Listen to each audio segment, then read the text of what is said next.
All right. Good morning, everyone. If you have not yet typed your name into the chat, please go ahead and do that so you'll get credit for attending. And this meeting is being recorded. Welcome back. This is our fourth session on New York state-specific public benefits. Um, and we're talking today about temporary assistance to needy families, or TANF. And this is a true family benefit for most people who qualify for it. It even has families in its name. So I was trying to think of an appropriate family story from my family to start out with. And here goes. So my mother is the matriarch of my family. She's the last one left of her generation. And a handful of years ago, she summoned her children together and said she had something important to discuss with us. And we gathered in her kitchen, and she announced, I went to the eye doctor, and he diagnosed me with glaucoma. It's an eye disease. And he said that it's a particularly serious kind. If it's not treated, I could just wake up one morning and be totally blind. She said, but the good news is he told me that there's a laser surgery that's highly effective, and it just cures the problem immediately after the surgery is finished. Um, so she said that's the good news, and he said the success rate is very high. However, she added, it is surgery, and no surgery is ever 100% guaranteed to be effective. So she said, I wanted to have a backup plan, and I've been doing some research on alternative ways to treat glaucoma. So I've got a backup plan. And I interrupted her and said, Mom, are you trying to get us to score you some pot? And she looked at me and said, Well, who else am I going to ask? So fortunately, the surgery succeeded. Um, she still has her vision. And to my knowledge, my 91-year-old mother has still never smoked weed. Although, knowing my mother, I can't be completely certain. So anyway, today we'll talk about temporary assistance to needy families.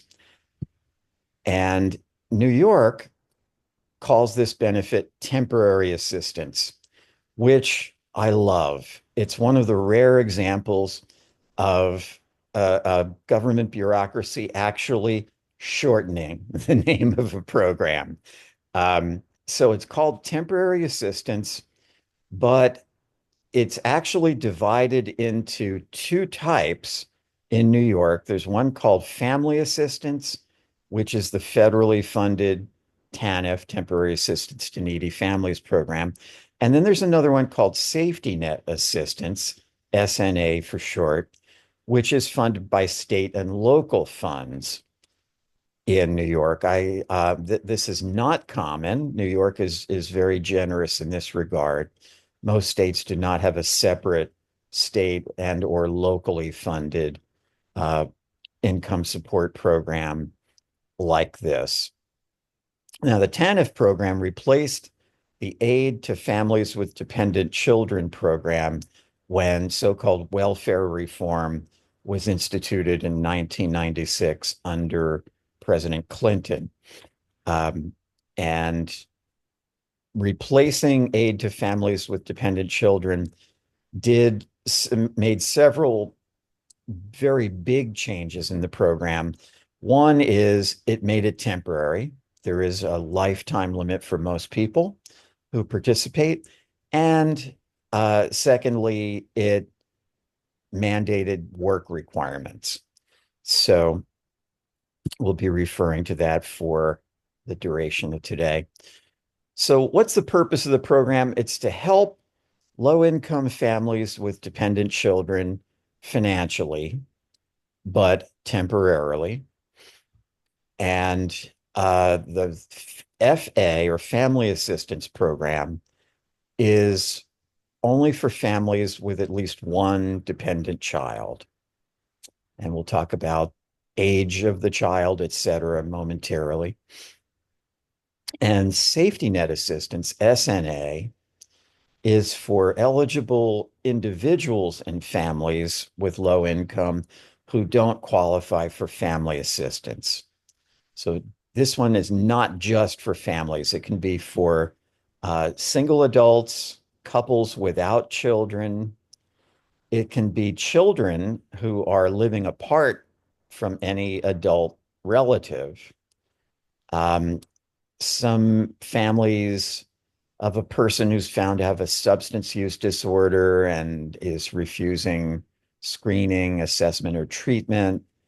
Some non-citizens who are not eligible for the federally funded program, but but may meet all the other criteria and can get SNA rather than family assistance, the federally funded benefit. So here are some eligibility requirements that apply to both family assistance and safety net assistance. Um, Everyone has to be a US citizen or a non-citizen who meets certain criteria, have to be a New York resident, have to have a social security number or have proof of having applied for one for each member of the household, and have to be financially eligible, have to meet income and resource limits. So if there is um, a child in the household who has an absent parent not living in the household, then the household has to comply with I'm gonna go down to the child screen. support. Okay, we've got someone on off mute. Okay, here we go. Um, have to comply with child support enforcement to try to get child support for each child who has an absent parent, unless there's good cause not to cooperate. It would cause harm to the child. Maybe there's, domestic violence.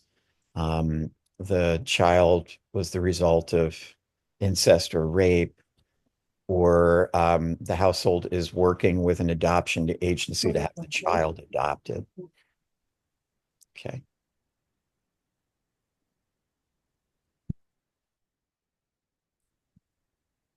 Also, any household member who has a disability has to apply for SSI. And if they are denied, they have to appeal if they're directed to do so by the agency administering their benefit. So those are the requirements for both FA and SNA. There are some additional requirements for FA, for family assistance, and some separate additional requirements for safety net assistance. So the additional requirements for family assistance are the household has to have a child living in the home who could be unborn. So it could be a pregnant person living in the home, and the child in utero would be counted as the child. Or if the child has been born, they can be eligible up to their 18th birthday, or if they're still attending high school full time or GED classes or VOTEC school full time, then they can be eligible until their 19th birthday. So have to have a child in the home. For SNA, there are some additional requirements. Um, so there could be an adult with no dependent children living with them. They could be the household for SNA, or it could be an individual who's actually a minor under age 18 who has no dependent children and no adult relatives that they're living with. Or it could be a household that would otherwise be eligible for family assistance, meet all the criteria we just reviewed, but they're unable to work due to substance abuse. They comply with screening and treatment if required to. But if they don't comply with screening and treatment requirements for substance use, then the individual who's not complying is not eligible for safety net assistance, but others in the household could be. Then it could be a person who is otherwise eligible for family assistance, except for citizenship status. And then finally, and this is a big advantage to safety net assistance, is if the household has exhausted the usual lifetime limit for family assistance, and we're going to get to that in a moment, then they could continue to get benefits for a period of time through safety net assistance. So safety net assistance can be kind of a backup plan, a continuation of benefits for some families who exhaust the usual lifetime limit for the federal benefit for family assistance.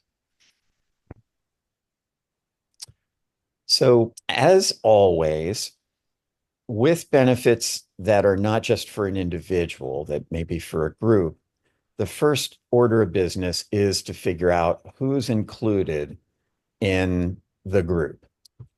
Sometimes the group is referred to as an assistance unit. Sometimes it's called a family, like with HUD rental assistance programs. And sometimes it's called a household. And that's true for family assistance and safety net assistance.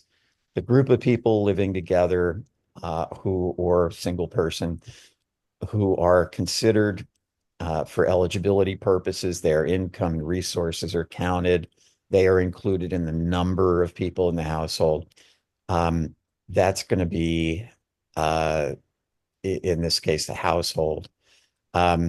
So the household for family assistance or safety net assistance will always have to include parents, biological or adoptive parents living in the home, any of their eligible children up to the month they turn 18 or 19 if they're still attending high school or the equivalent full time, excuse me, and eligible minor siblings of any eligible child in the home, in the household, who are related to that other eligible child by blood or adoption. So those people, parents, children, their siblings who are eligible, all have to be included in the same household.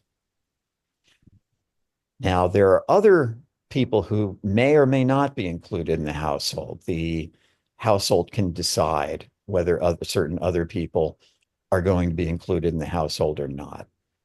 And others who may be included would be a caretaker relative who lives in the household who's not a parent, say a grandparent, aunt or uncle, etc. Step parents. Remember, biological or adoptive parents have to be included. Step parents may or may not be.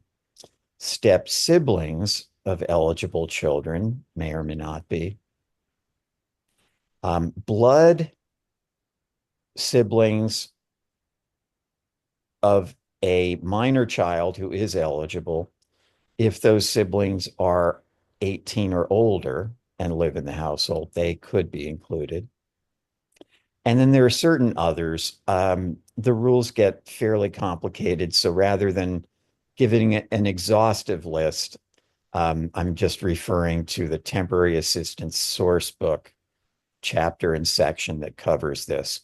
And our last few slides, I'll be showing you the sources where you can get more detailed information about this.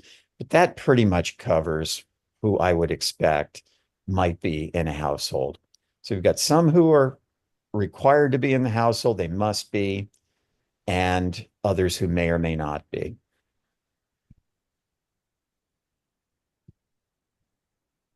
Then there are others who are not in the household for either family assistance or safety net assistance. The first one is going to be the most important one for our purposes, I believe. Any person in living under the roof who is getting SSI is not considered part of the household. And that means that they are not included in the number of people in the household, and their income and resources are not counted. This will be really important because I think generally, if you're working with an individual or a family who's getting one of these benefits, uh, it's likely that they have a disability and they're applying for SSI. They're required to. If they qualify for SSI, they are no longer part of the household. However, other people may still be eligible. For example, I years ago worked with a single mom who had two young children living with her. She had a disability. She qualified for SSI. Not sure if she qualified for SSI before or after she started getting this benefit. But either way, she was not included in the household, but her two children were. So it was considered a household of two. And even though she wasn't considered part of the household because she got SSI, um, her family was eligible because she was a parent living with her two dependent children. She just was not included in household. So it wasn't a household of three, it was only two, the children. And her income and resources were not counted for eligibility. That was especially good for her because she started working, which meant, of course, her income increased through earnings. Her SSI went down, but her overall income went up. But because she was getting SSI, her income was not counted. So her increase in income that resulted from her paid employment did not reduce the benefit that she was getting for her children. Okay. So others who are not eligible are members who fail to comply with certain temporary assistance rules and non-citizens who don't meet certain eligibility criteria. And again, there's a reference to the temporary assistance source book if you wanted to get more details about this issue. So as I mentioned, one of the changes that happened through so-called welfare reform 3 decades ago now um, was employment requirements. So household members who are 16 to 59 years old must participate in work activities unless they're exempt. And there are a handful of exemptions. One is if a household member is 16 to 19 years old and they're attending school, high school or vocational or technical school full time, they don't have to work. Neither does someone who is determined eligible for SSI or Social Security disability. In other words, if you're disabled enough to meet Social Security's definition of disability, then you're exempt from the work requirement. That obviously will be relevant to people that we support, but it's not something that we want to dwell on with individuals. Obviously, we're still encouraging people to work, even though they're not required to by the temporary assistance program. There are some other exemptions. A person who has a disability that prevents them from working, maybe temporarily, um, but may not meet Social Security's definition of disability.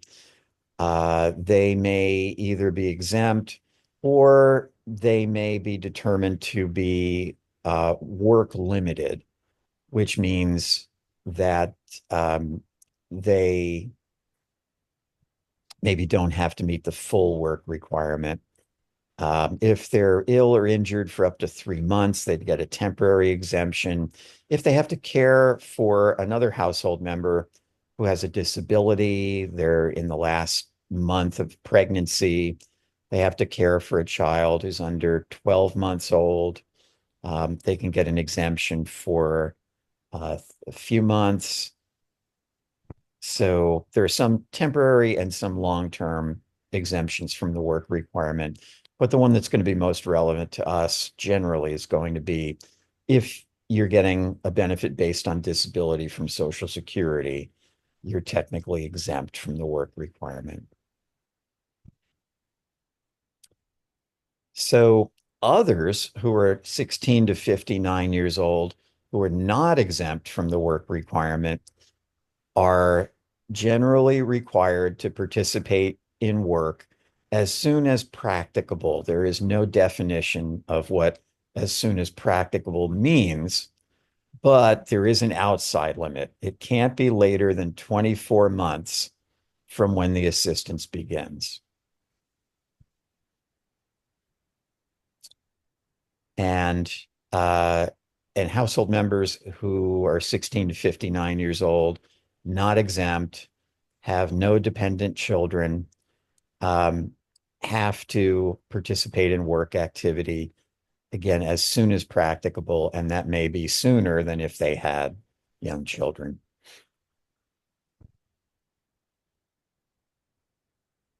How long does the work activity have to be?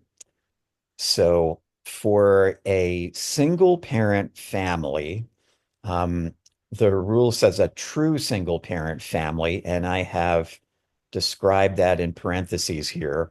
A so-called true single parent family is one in which there's a single adult head of household who is responsible for daily needs and well-being of at least one child. And there's no other household member who is required to work. If it's a true single parent family, or there is a parent or caretaker relative who has a child under age 6, then they have to work. The adult has to work 20 hours a week at least. And for all other single custodial parents or caretaker relatives with dependent children who are over age 6, and that can include also pregnant single people, um, they have to work at least 30 hours a week. And if there's a two-parent family and one parent is disabled and not subject to the work requirement, the other parent would have to work 30 hours a week. If it's a two-parent family in which neither parent is disabled, then they generally have to work a combined 35 hours a week or 55 hours a week if they're getting federally funded child care assistance.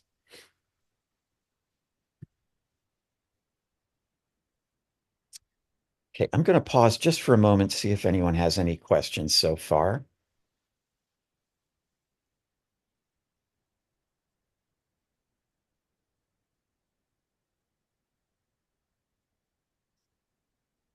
Just gonna check the chat. Michael, Yes. did Social Security death benefits paid to a disabled minor, so they will continue beyond age 18, count similarly to SSI, or are they simply regarded as income? Okay. Um, if a child has been receiving a child's benefit from Social Security, which is a benefit that you get if you're a child, whether or not you're disabled, You're under age 18 or under 19 if you're still in high school, and you have a parent who is either getting Social Security retirement, Social Security disability, or the parent is deceased. That benefit usually ends when the child turns 18 or 19 if they're still in high school.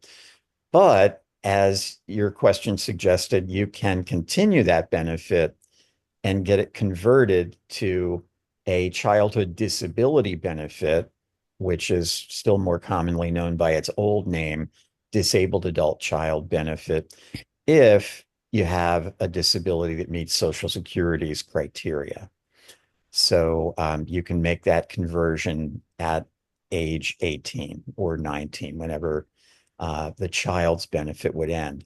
So it's a way of being able to continue a child's benefit potentially indefinitely as an adult, but only if you have a disability that meets Social Security's criteria. So if a person qualifies for that childhood disability benefit, AKA disabled adult child benefit, then they're getting a benefit based on disability. It's a Social Security disability benefit, and they would meet the disability requirement. Excellent. Okay, thank you very much. Sure, you're welcome. Sorry for the long-winded answer, but I wanted to distinguish between child's benefit and disabled adult child benefit, since we don't always work with the child's benefit. So there are lifetime limits for family assistance and safety net assistance. So family assistance, remember, that's the federally funded one. That's the one that's a technically temporary assistance to needy families, the federal program.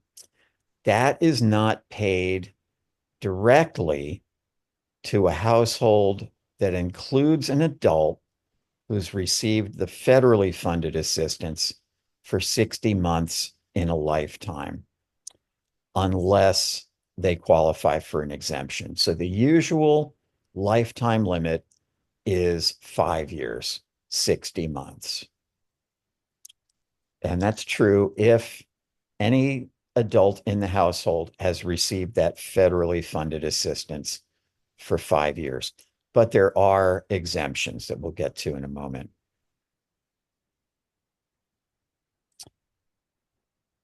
And if there's no exemption and they go over the usual limit, then the family assistance can be paid to directly to vendors like landlords, utility providers, rather than directly to the family.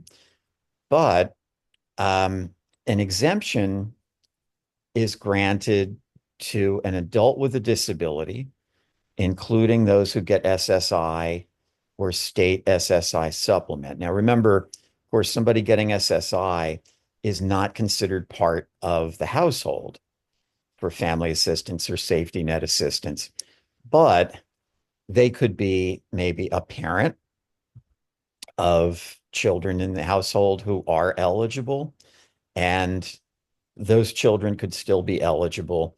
The adult parent who's getting SSI does not have to be working and is not subject, and so that household would not be subject to the lifetime limit. Now, safety net assistance has a lifetime limit of 24 months. Excuse me. So not nearly as long as the federally funded family assistance, but sometimes a family a household that's been receiving family assistance and that exhausts the lifetime limit, so they've gone through 5 years of federally funded assistance, could then convert to getting safety net assistance, which could continue their benefit for up to another 2 years.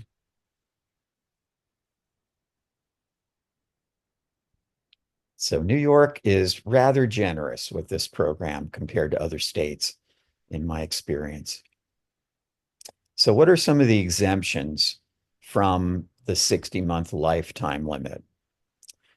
First, if an adult who otherwise would have to meet the 60-month lifetime limit has a disability that causes incapacity, that's their term, not mine, for more than 6 months.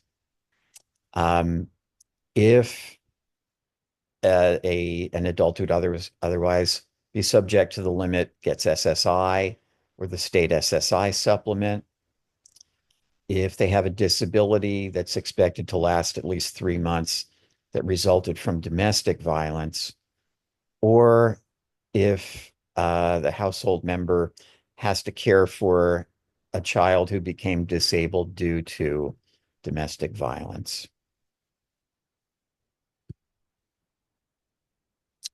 Now, a two-parent household can only be given an exemption of the lifetime limit if both parents are eligible for the exemption, not if just one of them is.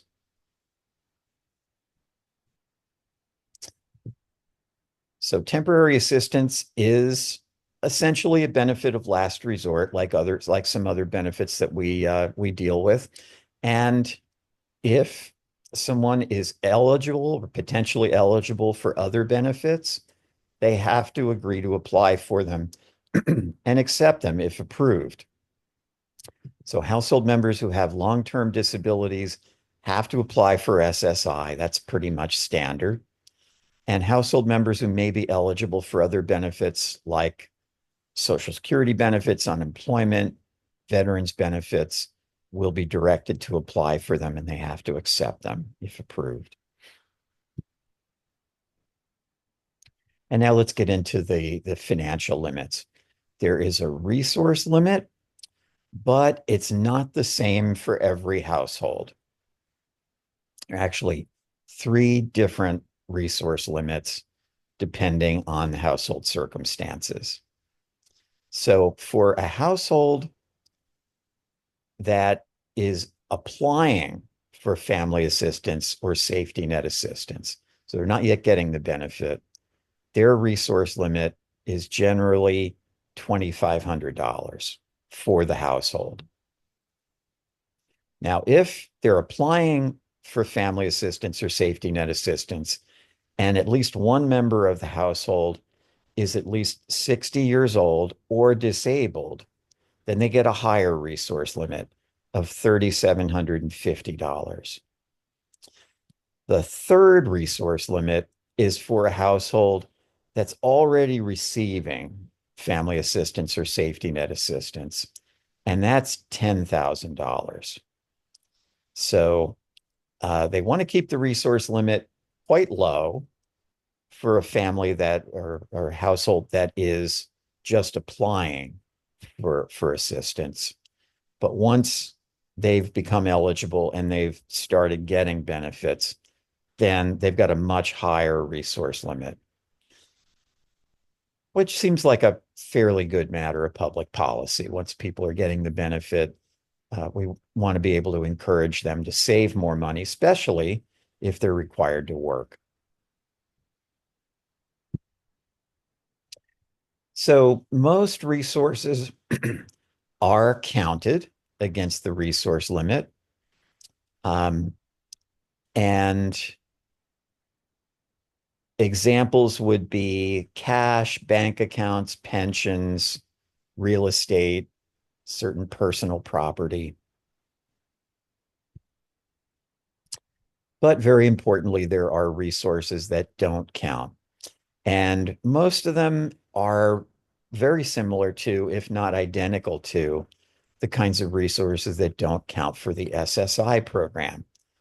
The home the person lives in, SSI doesn't count the value of one motor vehicle,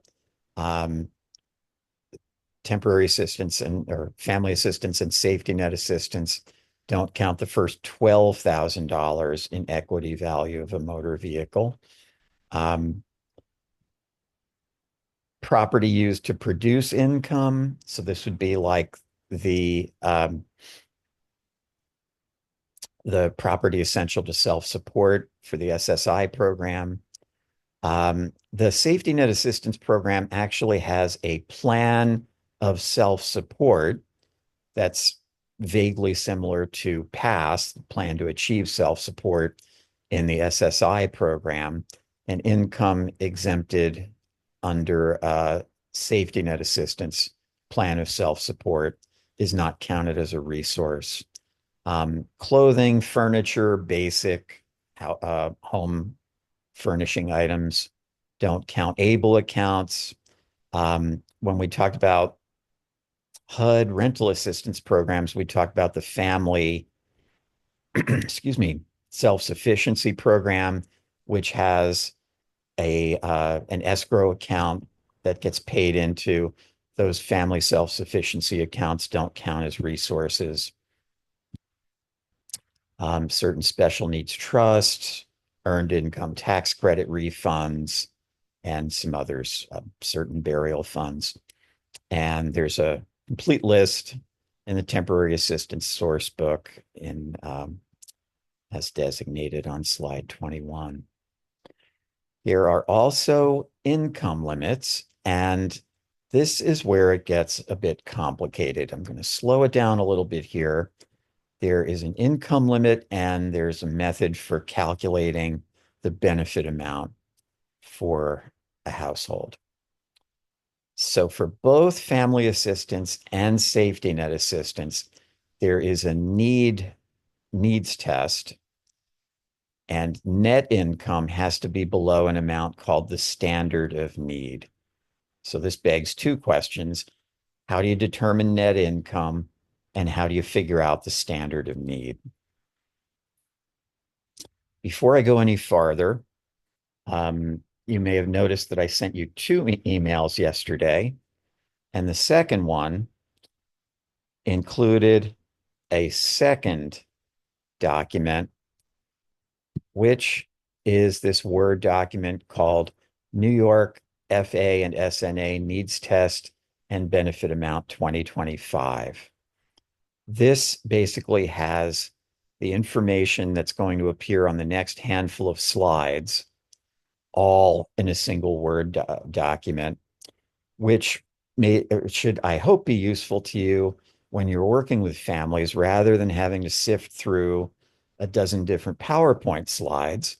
And it'll be useful to you when we go through our exercise a little bit later this morning. Okay. So we need to figure out, how do you determine net income and how do you determine standard of need?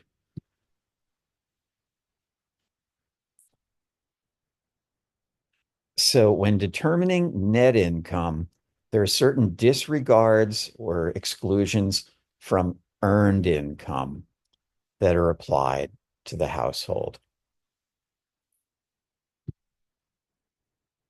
And there are three of them, and I want to go through them carefully. So the first is the training and work activity income disregard. This applies if a household member is required to comply with the work requirement and they're doing so.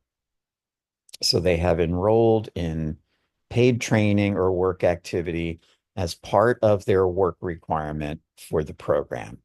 And that work activity has been approved by the local department. And the individual's total gross income does not exceed 200% of the federal poverty level for their family assistance or safety net assistance household size. If that's the case, then all the income from the work activity they're doing to comply with the work requirement for the program, wages, stipends, etc., is fully excluded from income, does not count at all, and there's no time limit for that. Now, no time limit is a bit of a relative term because, of course, family assistance and safety net assistance do still have time limits, but there's no designated time limit for how long that exclusion can apply. So as long as a household's in the program, they're getting benefits, and a household member is required to comply with the work requirement. If they are complying with the work requirement and their work activity is approved, all of the income from that work activity will not be counted for net income in the needs test. So that's pretty generous. I have not experienced that in another state. The second type of earned income disregard is for work activity that is not part of complying with the work requirement for the program. So if a household member starts new employment, it's not part of the requirement for work, but it is verified by the local DSS.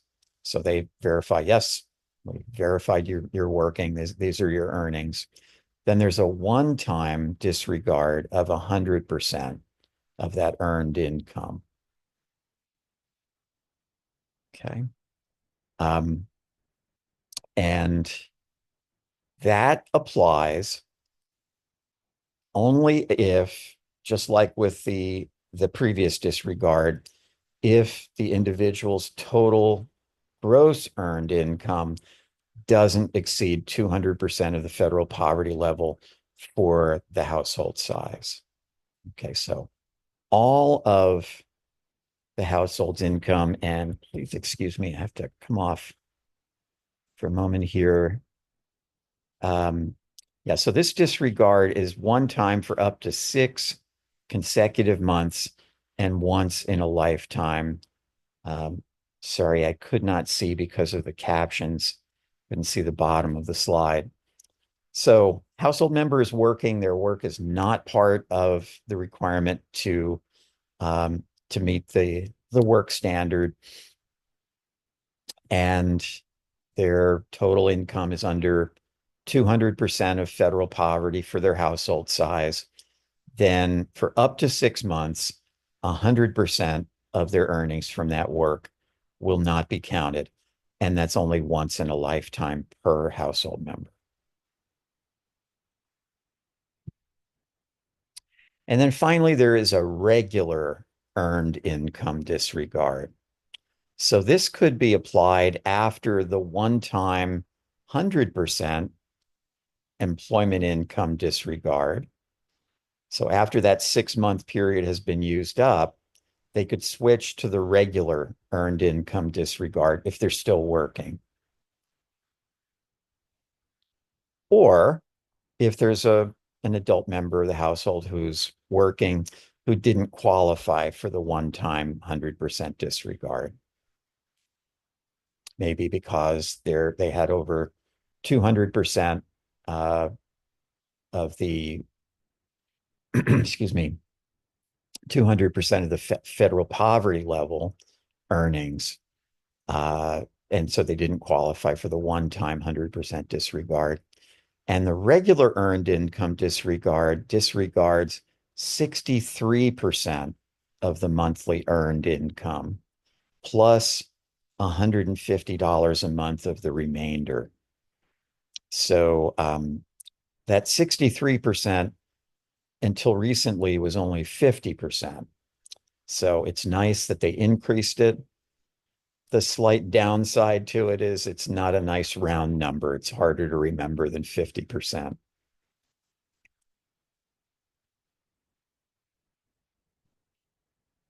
So the regular earned income disregard is not used when a household is first applying for benefits. It's not used to establish initial eligibility. It's used only after the household has begun to receive benefits. Unless the household had been receiving benefits and less than 4 months ago, 4 months or less ago, they stopped getting benefits, and then within 4 months, they reapply. Then the earned income disregard could be used. But if they're applying for the first time, or it's been more than 4 months since they got the benefit before, the regular earned income disregard will not be used during initial eligibility. And if they're not eligible without that 63% earned income disregard, they will be denied.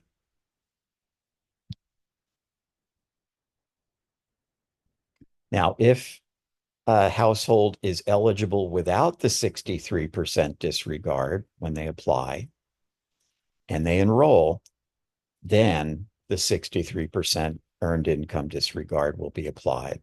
So, in other words, a household member can be working when the household applies for benefits.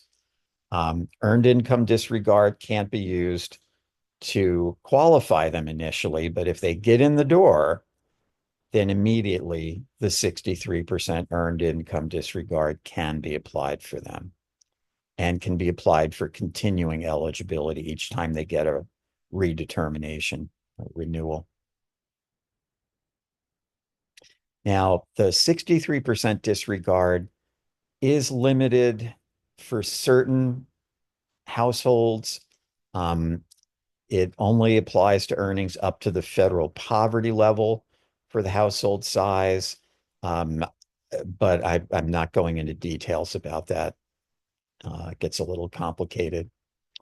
And when determining how much monthly earnings are, you take the weekly earnings and multiply it by 4.3333 months, weeks per month. So we've got 3 earned income disregards. Now let's talk about types of income that count or don't count.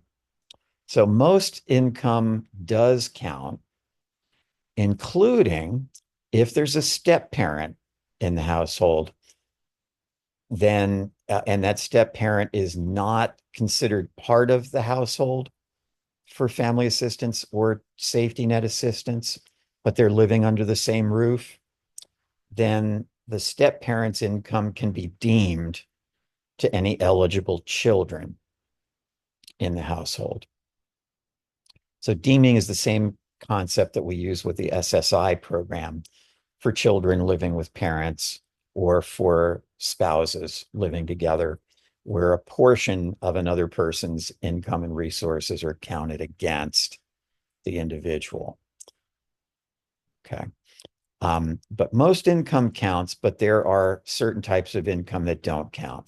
First and foremost, income of a person living in the home who is receiving SSI. Once again, anybody who gets SSI is not considered part of the official household for family assistance or safety net assistance. And their income and resources don't count. And they are not included in the number of people in the household. Next one, earned income of a dependent student under age 21. You may recall that with other benefits we looked at, SNAP and HUD, there was an exemption where work activity of a person under age 18 did not count as income, only work income though. For this program, it's up to age 21, but they have to be a student and be the dependent of someone else, an adult in the household. Okay. Any income received by a dependent child through the Workforce Innovation and Opportunity Act, through any of its programs. Some types of income that people get from the Office for People with Developmental Disabilities. You can get more details about that in the Temporary Assistance Source Book.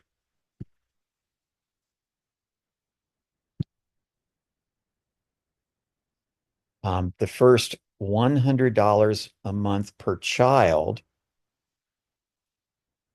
of child support or combined child and spousal support. And the first $200 a month if there are 2 or more children in the household getting benefits. So at least a portion of child support and or alimony can be deducted. Child care allowances, in-kind benefits and services. This would be non-cash payments. If a household has a family daycare business, the first $5 per child per month that they're earning from the family daycare is not counted. Not a very generous exclusion, but it's something. If there is a lodger living in the home, somebody paying for a room, um, but not paying for food, or a boarding lodger, somebody who's paying for room and board living in the home, then a portion of the income that the household gets from that person is excluded. It's the first $15 a month for a lodger, the first $60 a month for a boarding lodger, or the actual expenses for the lodger if that's more and can be documented. And some others, AmeriCorps, Vista, stipends, loans, educational assistance, foster care payments, family self-sufficiency program payments, and some others. Now, as I mentioned earlier, the Safety Net Assistance Program has something called a plan of self-support, and that will enable the household to exclude some or all of a recipient's earned income and resources for up to a year if the local department feels that this plan will help end the household's safety net assistance sooner. Like if, they're going to be able to work their way off benefits more quickly, they can get a temporary exclusion of income and resources. Self-employment income does count, and most business expenses are subtracted from the self-employment income in determining how much of it counts. Now, if a household member is working at least 30 hours a week in self-employment, that will generally meet the work requirement. If that household member's business has been going for at least 3 years, then the local department has to figure out whether the business has growth potential. If they determine that there's no growth potential, then they will not only not count the business, the self-employment as meeting the work requirement, but they will also require the household to liquidate the business. Sounds a little punitive, in my opinion, but I think the logic is, well, if the business is worth something and it's not likely to make any real money, then it doesn't really make sense that it should be used to meet the work requirement. It might feel like more like a hobby. But if it's actually worth something, then the household should be required to sell it, and what the money they get from selling it would become a resource. Now, if the local department says, well, we do think this business has growth potential, then they can delay the requirement to liquidate it for up to 2 extra years.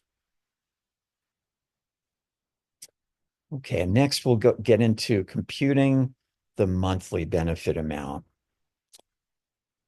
So any questions, comments so far? Look in the chat.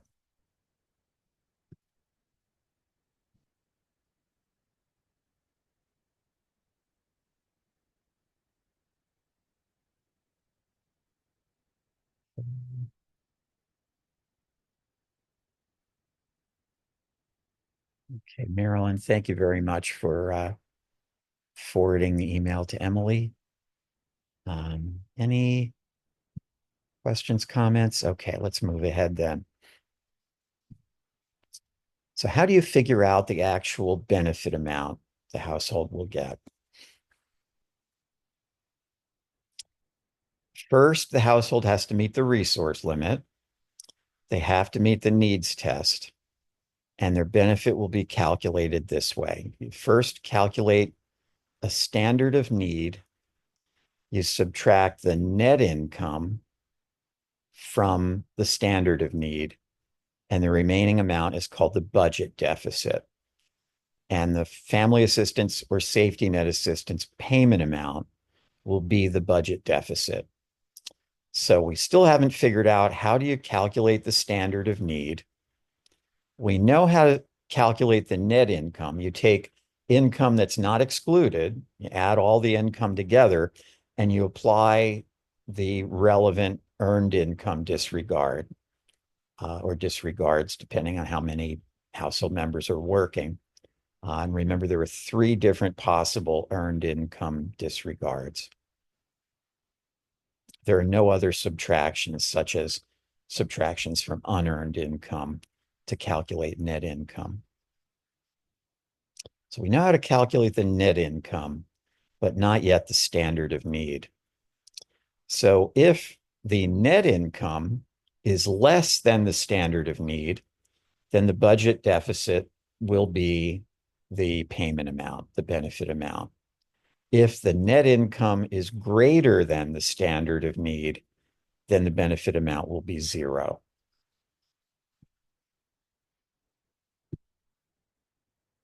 So New York's got a very generous program here, but a rather complicated method for determining the standard of need. Complicated in a good way. Complicated because it provides a variety of options to make that standard of need relatively high. And the standard of need is the sum of the following. The statewide monthly standard of need, and I'm going to be showing you a chart with that, with those amounts in a moment, a rent allowance, if it applies, and that differs by county, but I'll be showing you a link so you can go to that and find out what the rent allowance would be for a particular county. Third, the statewide monthly home energy payment, if it applies, so credit for paying for home energy. Fourth, statewide monthly supplemental home energy payment, if households paying a particularly high amount for home energy costs.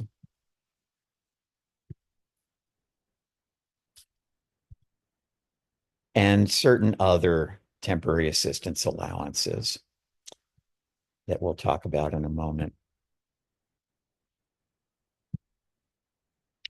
So we've got a chart showing the standard, the statewide monthly standard for up to 6 household members. You add $85 a month for each additional person. And this is all also on that cheat sheet, that separate handout you've got. The rent allowance, again, differs by county and household size. It's too big to put in a PowerPoint slide, but slide 38 has a link to the information about the rent allowances. The statewide monthly home energy payment appears on slide 39. Slide 40 has the statewide monthly supplemental home energy payment. And then there are certain other allowances that may apply to certain households. There's a restaurant allowance or a home delivered meal allowance for people who are unable to prepare meals in their own home. There's a refrigerator rental allowance. I'm not sure how that one came about. Rather odd, but it applies. If the household is paying for furniture or household equipment on installment payments, then there is a chattel mortgage allowance. If they're paying for other shelter needs, security deposits, extermination fees, finder's fees, furniture storage, There's an allowance for that, supplemental child care, and expenses incident to pregnancy. So all of these can add up and make the standard of need higher, which will also make the benefit higher because the benefit is the standard of need minus the net income. So the higher the standard of need, the higher the benefit amount will be. Okay, there, we made it through that. My least favorite part because it's a bit complicated, but I want to pause here. Any questions, comments before we go into our examples?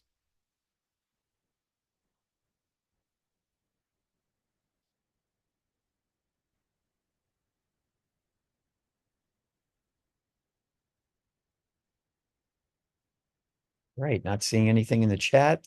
So let's go ahead and get into Carlita. You're going to be doing this one on your own. And what I recommend is that if you haven't already downloaded it from the email, the second email I sent you last night, please go ahead and download that New York FA and SNA needs test and benefit amount document. It will be much easier than trying to go back and sort through all those PowerPoint slides we just went through.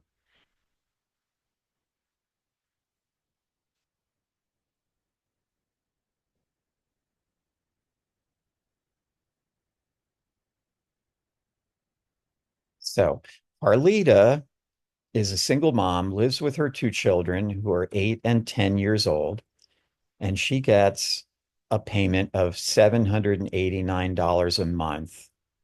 Neither she nor her children have any other income. Once again, I wanted to clarify the names of the programs.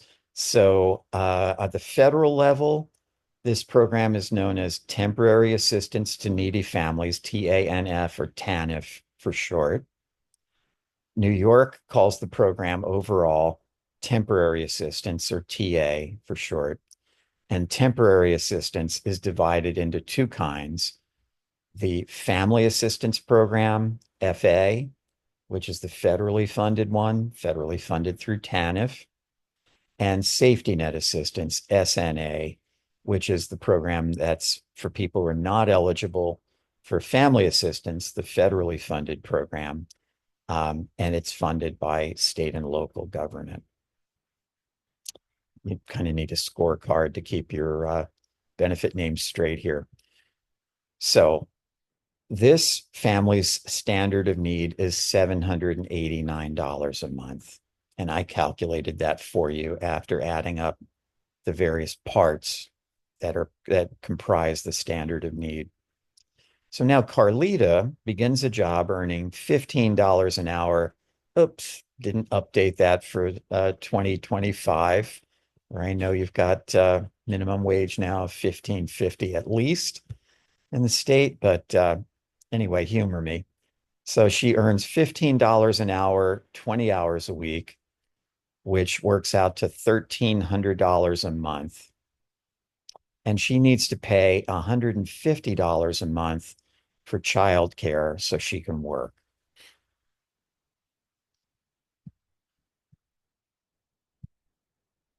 So suppose Carlita's employment is approved as meeting the employment requirement for the program, either family assistance or safety net assistance. So what will the household's net income be for the needs test? So remember, the only income aside from the family assistance that she's getting or safety net assistance is Carlita's earned income. And remember, you've got three choices of earned income disregards. And you want to figure out which one will apply to Carlita in this situation. And then after applying that earned income disregard, how much would her net income be? And if you can go ahead and type your answer in the chat, that would be great.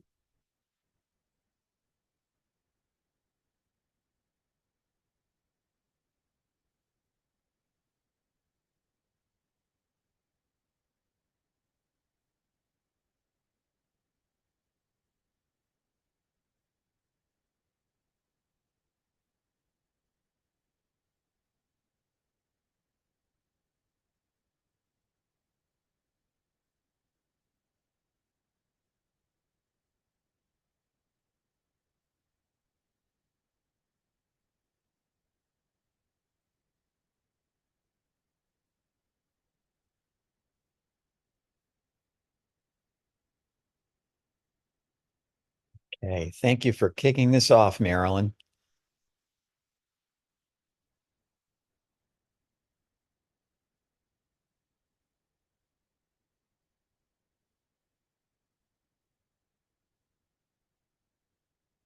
Okay, and who else has an answer?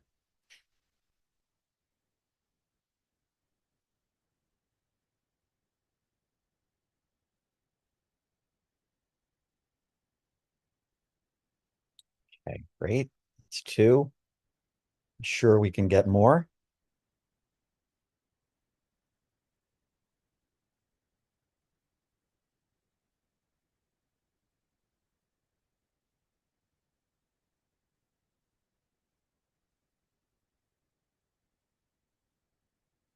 Good.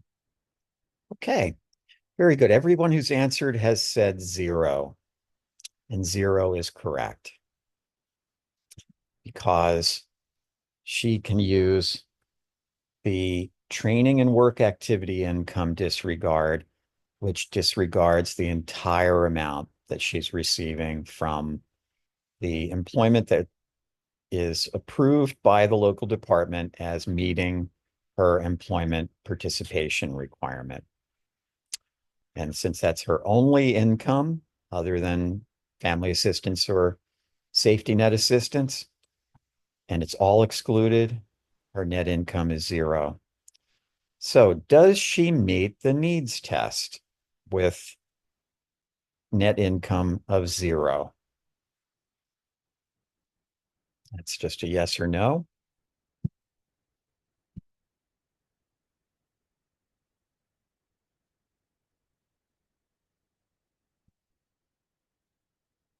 Yes, obviously, with net income of zero, she clearly meets the needs test.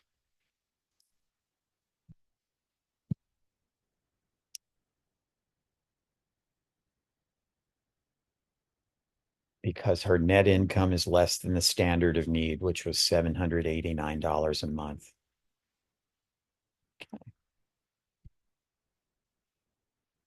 So next, let's talk about her family assistance payment. What's the household net income? You just figured out that was zero. What is their standard of need? I already told you that was $789 a month. So how much should their family assistance payment be? Remember, it's standard of need minus net income.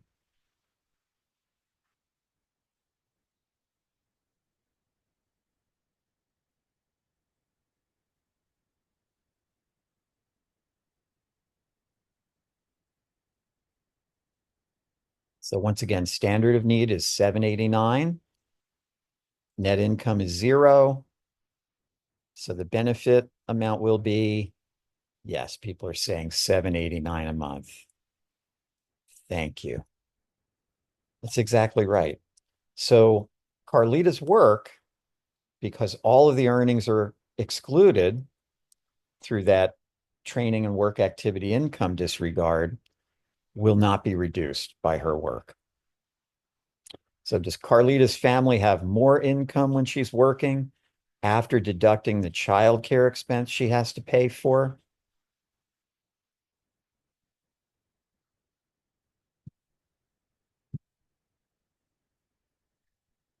Yes, because she's earning $1,300 a month and only paying $150 a month for childcare, and her family assistance payment is not going down. It's staying $789 a month. So she's definitely coming out ahead.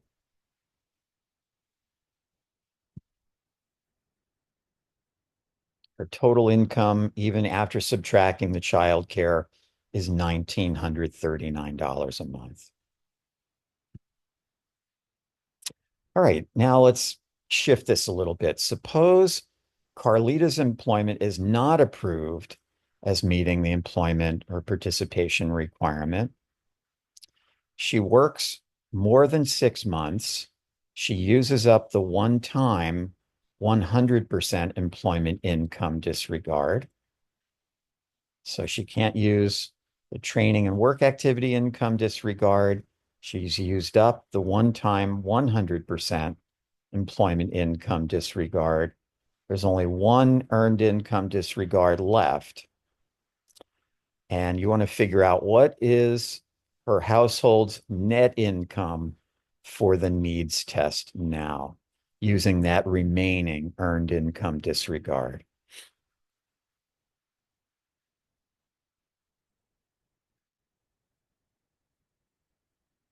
So this one does require a little bit of math. And remember, Carlita's earned income is $1,300 a month.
Okay, we don't have any answers yet, but I am not going to move on until we get some.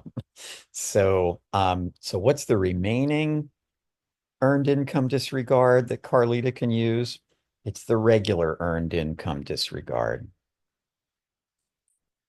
And that disregards 63% of the earned income and $150 a month of what's left.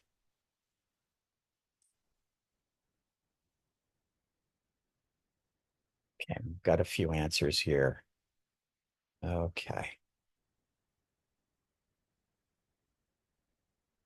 Good. I got 669 also. So now, does this household meet the needs test? We'll go into how to calculate that net income in a moment, go into the details. But first, if the standard of need is 789 and the net income is 669, do they meet the needs test?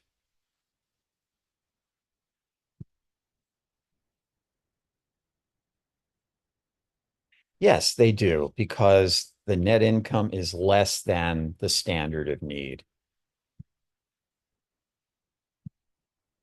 So the net income for the needs test is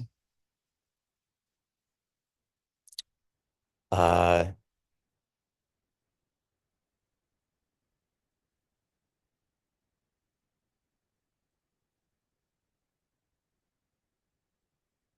oh dear.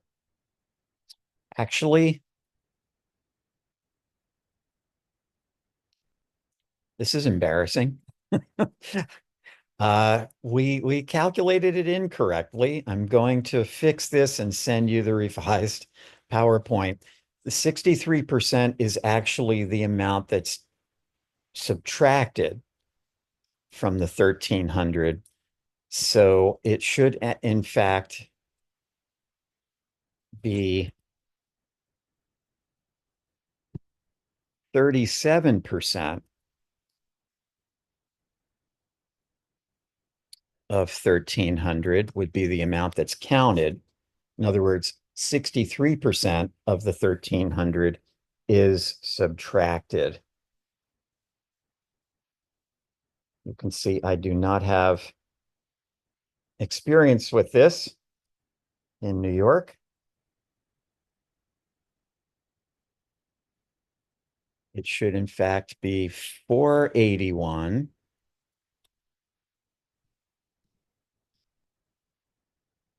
minus $150 of the remainder is 331 rather than 669. So just to clarify, if you didn't follow what I just said, the 63% earned income disregard means you're subtracting 63% of the earned income rather than counting 63% of it. And then you're subtracting another $150. So another way of saying that is you're only counting 37% of the earned income. Okay. And I apologize for that goof.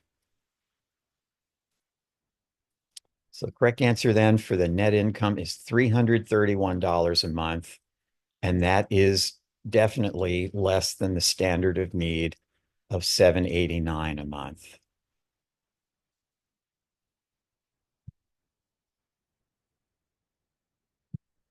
And next,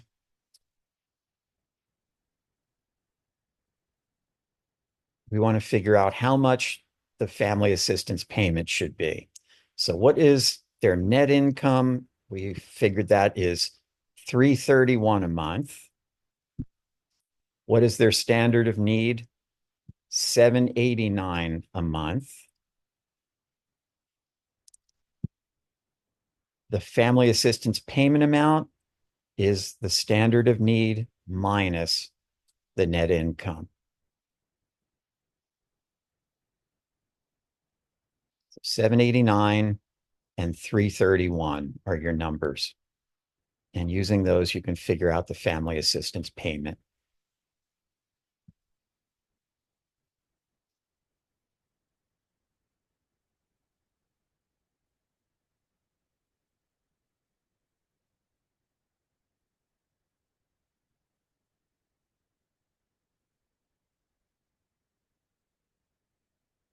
Okay, we're getting a bunch of people saying 458, which is correct. If you know your third grade math, you can do that.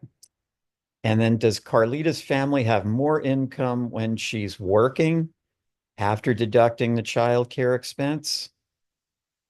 Why don't you do that math and figure it out? So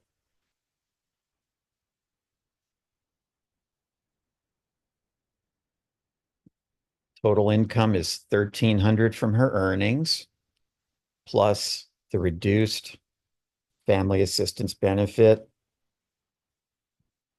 of 458 minus 150 she's paying for childcare. Do they come out ahead financially?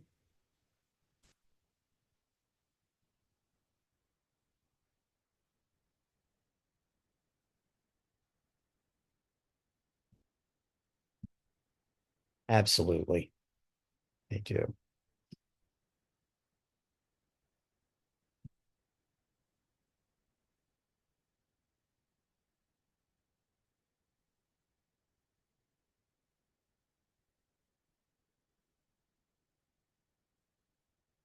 These corrections.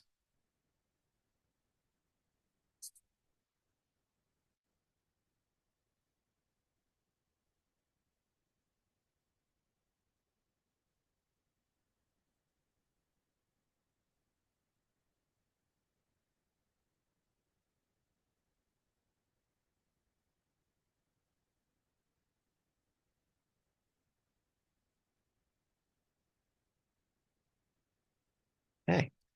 So do they come out ahead financially? They do. We've got 1,300 a month gross wages plus 458 a month family assistance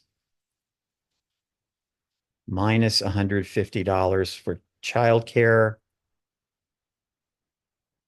equals 1,608 income a month before taxes.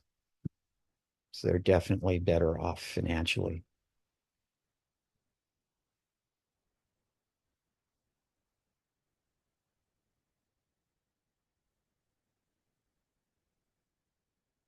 Okay. Now, let's get back into the interaction of family assistance and safety net assistance with SSI benefits. So if the household has one person in it and that person gets SSI, they're not eligible for family assistance or safety net assistance. First of all, they're not counted as part of the household. So it's a one person household, and that person is not counted as part of the family assistance or safety net assistance household. That means they're not in the household, they're not eligible. But the good news is they're better off with SSI than they would be with family assistance or safety net assistance. The benefit amount will be greater. And a reminder, if it's a multi-person household and at least one member gets SSI, that member is removed from the household, not physically, but they are not counted as part of the FA or SNA household. And that means they're not included in the number of people in the household, and their income and resources are not counted. What about Title II disability benefits, Social Security disability? In most cases, Social Security disability benefits will usually be high enough that if a member or more than one member of the household is getting them, their income will probably be over the limit to qualify for family assistance or safety net assistance. But if they've got particularly low Title II benefits, they may qualify. Those benefits will be counted as income for the income test. What if a person is a concurrent beneficiary? They're getting SSI and they're getting a Social Security disability, a Title II benefit. Because they're getting SSI, even though they're also getting a Social Security disability benefit, they would still be excluded from the household. They would not be counted in the household number, and their income and resources would not be counted. So their Title II benefit being part of their income would be excluded because they also receive SSI.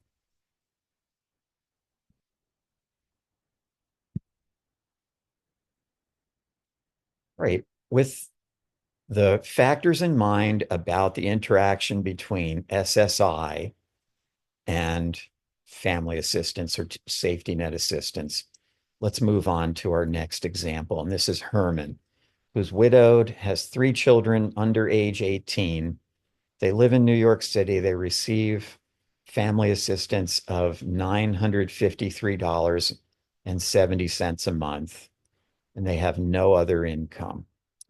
Their standard of need, I calculated by adding the statewide monthly standard, the rent allowance for New York City, the statewide monthly home energy payment, the statewide monthly supplemental home energy payment, all for a household of 4. And that's how the $953.70 was calculated. Okay. So family of 4, $953.70 a month of family assistance. Now, Herman has a disability, so he's required to apply for SSI, and he's approved for the maximum, that $1,054 a month. First question for you, how much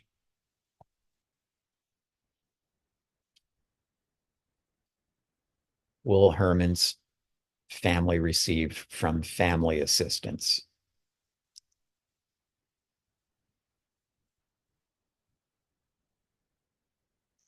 And you're going to need your cheat sheet for this one.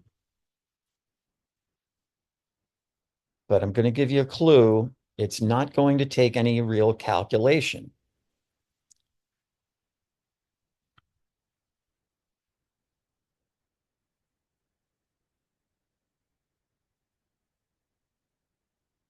Well, actually, I take that back. We'll take a little bit of calculation.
I know this is stumping some people, so let me go through how you'd handle this.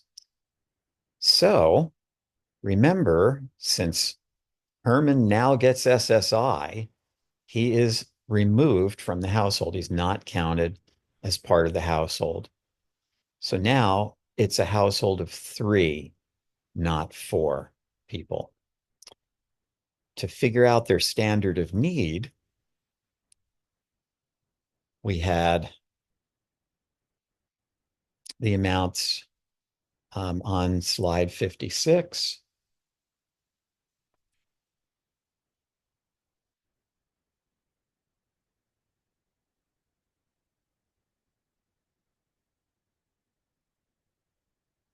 $433 statewide monthly standard, $450 rent allowance, $38.70 statewide monthly home energy payment, and $30 statewide monthly supplemental home energy payment.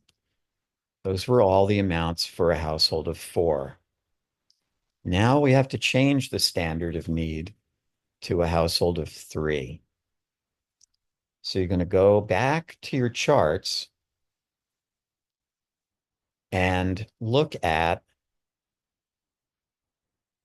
the dollar amounts for a household of 3.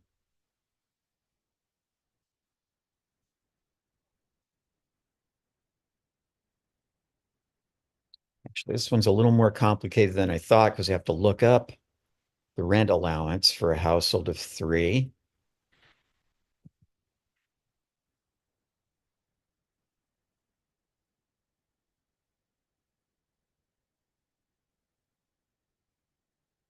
But you do have a link to that.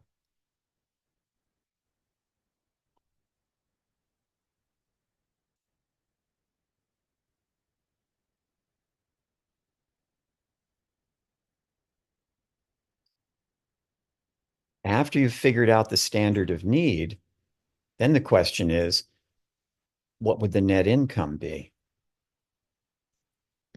Let me ask that question. That's going to be simpler. So Herman's children have no income. Herman's income is SSI. So how much will the household's, excuse me, net income be for family assistance purposes?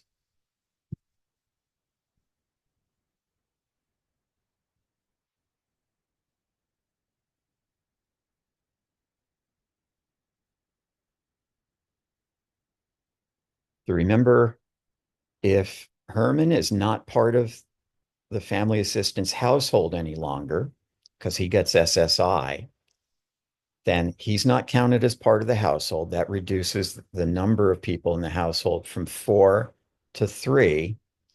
And since Herman's no longer in the household, his income and resources no longer count. Okay, Emily's got it. Yeah, so the net income now is 0. Because even though Herman has income, his income does not count.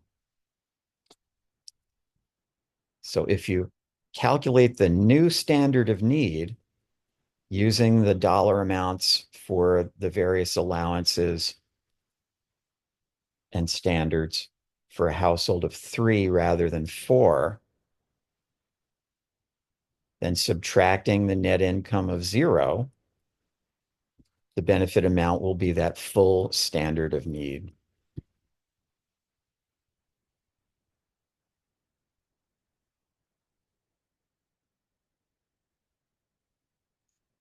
And I used $789 a month.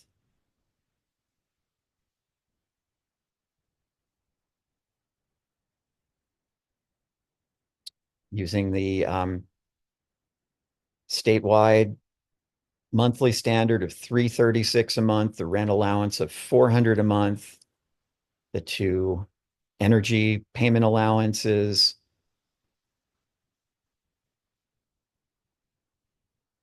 and with 0 net income, the benefit amount is $789 a month minus 0.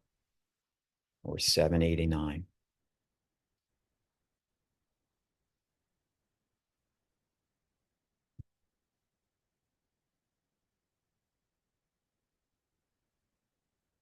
And their total income will be Herman's 1,054 SSI plus the 789 a month family assistance, so $1,843 total. Definitely much better off.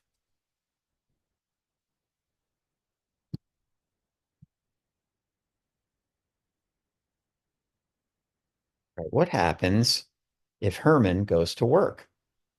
So he's exempt from the family assistance work requirement because he gets SSI, has a disability. Um, but he gets a job earning $1,300 a month. And on average, his earnings reduce his SSI to $446.50 a month. And he needs to pay $300 a month for childcare so he can work. So, does his household meet the needs test after Herman starts his job?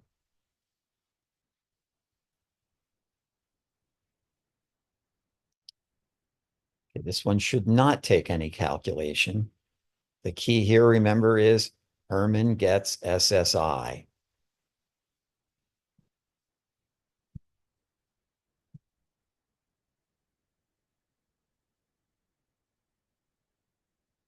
People are saying, yes, he meets the needs test.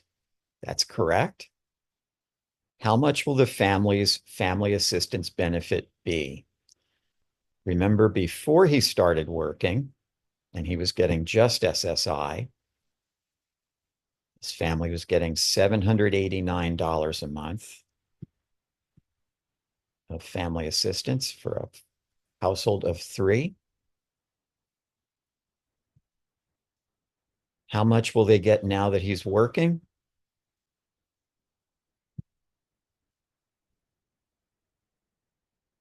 We've got a couple of answers. Great.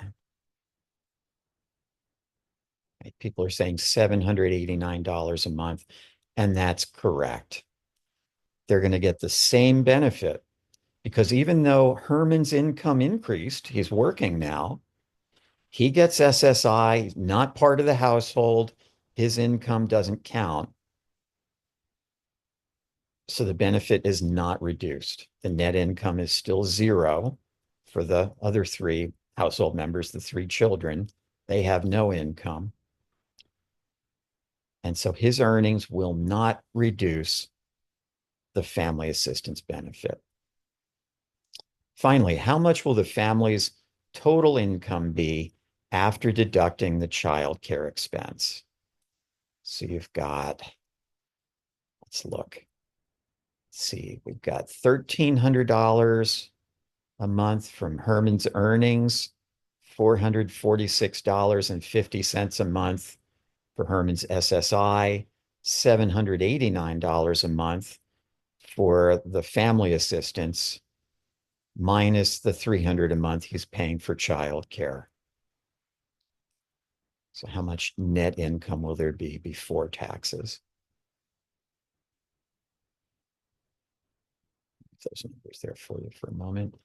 The only number missing from this slide then is the 789 family assistance. So once again, third grade math.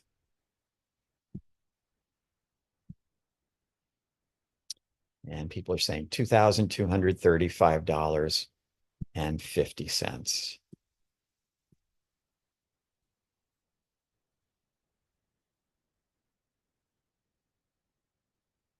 Okay. Oh, I apologize. I had left out one key factor, which is an allowance for childcare. That's included in the calculation of the standard of need. So instead of 789, it's actually going to be 1,089 a month standard of need. This is the most complicated part of family assistance and safety net assistance in New York, in my opinion, is just all the different components that go into calculating the standard of need. There is also a child care allowance. So he pays 300 a month for child care. That gets added to the standard of need, which bumps it up to 1,089. The net income is still zero because Herman gets SSI, his income isn't counted. And now the new family assistance benefit will be 1,089 a month. And the total income will be $2,535.50 rather than $2,235.50.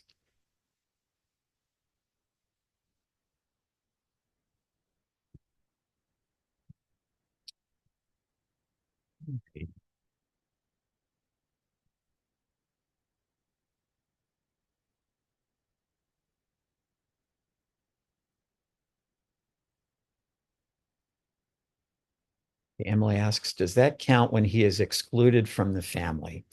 Um, yes, although Herman is not considered part of the household and his income doesn't count, when calculating, Maricela says we need a calculation spreadsheet. Um, yeah, I'm not sure I would know how to do one for this. Um, I suppose I could do one if I took some time for it. A calculation just for figuring out the standard of need. Um, yeah, if I have time, I'll develop one for you. Um, but the only complicated part of the calculation really is figuring out the standard of need when it's got all those different components to it. Yeah, Maria says yes. Um, okay, so Emily had asked, does that count when he's excluded from the family? So when he gets SSI, he's not part of the household. His income and resources don't count. However, when calculating the standard of need, the child care allowance that he's paying for, the child care he's paying for, would still qualify the household for the child care allowance. So even though his income is not counted, the fact that he's paying for child care does factor into the standard of need. It's only his income and resources that are not being counted, and he's not included in the number of people in the household.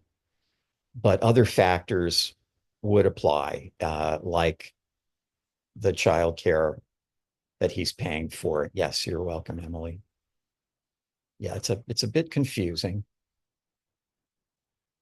but it is also very good news that a person who gets SSI does not count as part of the household, and therefore their income and resources don't count. And I suspect that that's likely going to be the case with families that you work with who get this benefit. It's very likely that the head of the household, the parent, is going to be disabled and get SSI. And that means they're not part of the household, their income and resources don't count.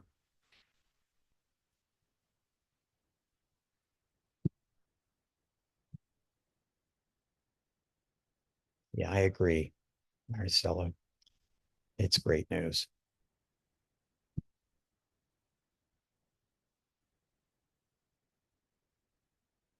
So when you're working with an individual with a disability, maybe they're already getting SSI, maybe they're applying, and they have children, then family assistance or safety net assistance may be an important option for them to get some extra money to help support the kids. And if they qualify for family assistance or safety net assistance, and then they start working, the parent who gets SSI starts working, the family's income will go up, but their family assistance or safety net assistance payment amount will not go down because the SSI recipient's income does not count. So that's the cool thing about this benefit, in my opinion. All right, so we're going to wrap up with some information about emergency assistance and applying for benefits and redeterminations and those quick things, and we'll call it a day. So emergency assistance is a different form of temporary assistance that's temporary, and it's designed to just resolve an urgent need, like homelessness, no food, no heating, fuel, utility shut off, getting ready to be evicted, domestic abuse, and some others. So it's going to be short time payment just to resolve those issues, paying back rent, utilities, shelter costs, etc. There are three kinds of emergency assistance. Emergency assistance to adults helps individuals and couples who are eligible for SSI or the SSI state supplement or both. Emergency assistance to families helps pregnant people and families with at least one dependent child. And emergency safety net assistance helps single adults and childless couples. But it's only going to give them money to resolve the immediate emergency at hand. Okay, now let's get into the nitty-gritty about family assistance and safety net assistance. Generally, you can apply online, in person, or in writing by downloading the application form, submitting it to the local Department of Social Services. The DSS worker contacts the applicant to do an interview within a week or immediately if there's an emergency need, and they give a decision within 30 days of the date the application was received, unless there are circumstances beyond their control that delay it. And an emergency need, which would mean they get the interview immediately, would be they have no food, they're homeless, got an eviction notice, no heating, fuel, utilities shut off within 3 days, etc. Okay, I think there might be something in the chat. Okay, in New York State, if someone is receiving SSI, shouldn't they automatically be receiving the state SSI payment, the state supplement of $87 per individual? Yes, they should. But some people whose income is too high to get a federal SSI payment can get the state supplement only, rather than getting SSI and the state supplement. So yeah, thank you for clarifying that. Okay, so once a household is getting family assistance or safety net assistance, they have to go through a redetermination of eligibility, also known as a recertification, at least once a year. And halfway through the year, they'll be sent a questionnaire to complete that does a kind of preliminary recertification.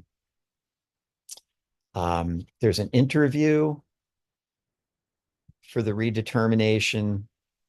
The annual does a complete redetermination of eligibility. What about reporting changes? Household has to report any changes that may affect their eligibility for benefits or their benefit amount within 10 days of the change. And changes that have to be reported include things like rent amount, income, resources, living arrangements, where they're living, household size, employment, health status, etc. So report significant changes within 10 days. If a household gets an unfavorable decision on their application, they're denied, or their benefit is reduced, or they are approved for a lesser benefit than they think they should get, for example, they can appeal it. They can request a fair hearing. That can be requested in writing, by phone, by email, or in person. And they have to make the hearing request within 60 days of the date on the notice that describes the issue that they're appealing. And they can request that benefits either continue or be reinstated while the appeal is pending. The risk, though, is if they lose the appeal, they would have an overpayment. So they could instead choose to delay benefits continuing or being reinstated until after the decision. They want to be sure they're going to be eligible for those benefits before getting them. Okay. And for the hearing, they have the right to look at their case record. They can be represented during the hearing. They can get a language interpreter at no cost, etc. An agency conference is an informal meeting. So applicant or recipient of family assistance or safety net assistance may have questions about an issue, but they maybe don't necessarily want to appeal it yet, but they want to get their questions answered about whatever adverse action the department is proposing. They can ask for an agency conference. And that can be done in person or by phone. And they can ask for that before a fair hearing so that they find out, why was this decision made? Should I bother appealing, requesting a fair hearing? And finally, the references used to develop this training, the temporary assistance source book, which I had mentioned. There's a temporary TANF state plan, a document on rights and responsibilities, the website. There are policy directives that provide policy changes each year. And the link at the bottom of slide 72 can be used. And for a future year, you would change that link so that the year was, rather than 2024, was the actual year you had in mind. Administrative directive memorandum on training and work activity income disregard and one-time 100% employment income disregard. Those are new. So I gave you a link to those policy changes that are incorporated in this training. And then there are the regulations.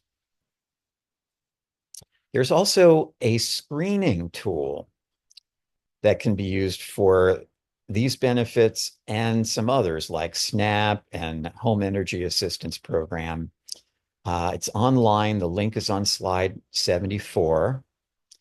And users can check to see if they may likely be eligible for these benefits, but it's not going to give them a detailed, it's not going to tell them how much their benefit might be, just whether they may be eligible and whether it may be worth it for them to apply. And finally, when I had the department review this training, they did something really smart that no other department has ever done when they've reviewed any of these training modules. They said, we would like for people who participate in this training to have a way to ask us questions if they have any. And they didn't want you to contact them directly, these policy specialists.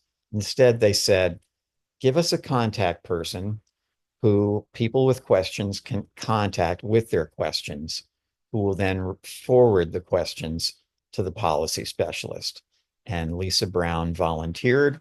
Her email and her phone number are on slide 75. If you have questions about family assistance, safety net assistance, or emergency assistance, you can send them to Lisa, and then she'll forward them to the policy specialist at the department.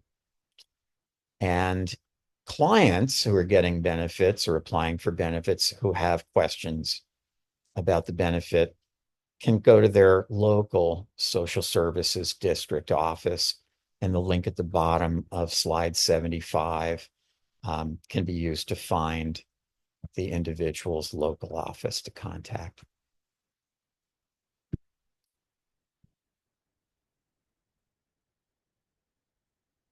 Okay. And question is, are you aware of any states that provide their disability resource coordinators with direct access to Department of Social Services benefit information for their clients? For example, a login ID for the DSS system to access information about their clients, or a crosswalk data integration between the two state databases for DSS and for DRC. DRC usage. It's a great question. I would love it if the answer were yes. I am not familiar with any states that are that well coordinated, and that willing to provide information in that easy and usable a format. That doesn't mean it doesn't exist. I'm just not familiar with it. In most states, it's a challenge sometimes even to verify what benefit someone is receiving, particularly if there are a variety of types of that benefit, like Medicaid is a good one. If you know somebody who gets Medicaid, but you're not sure which Medicaid eligibility group they're in, then you're not sure whether they're going to remain eligible if certain changes occur, because you don't know what the specific eligibility criteria are for their Medicaid eligibility group, unless you know which Medicaid eligibility group they're in. So in most states, it's a challenge even to find out things like that. Yeah, I don't know of any states that are that well coordinated, but it would be wonderful for beneficiaries as well as for benefits planners and other professionals. So I'd love to see it. Any other questions or comments? So I will send you the corrected PowerPoint. My apologies. When I developed this training, in my defense, it was last year when the disregard was 50% rather than 63%. And then just taking 50% of the earnings gave you the right answer. But now that the disregard is 63%, what you actually have to do is take 37% of the earnings. That's the portion that's counted. 63% is disregarded. Emily,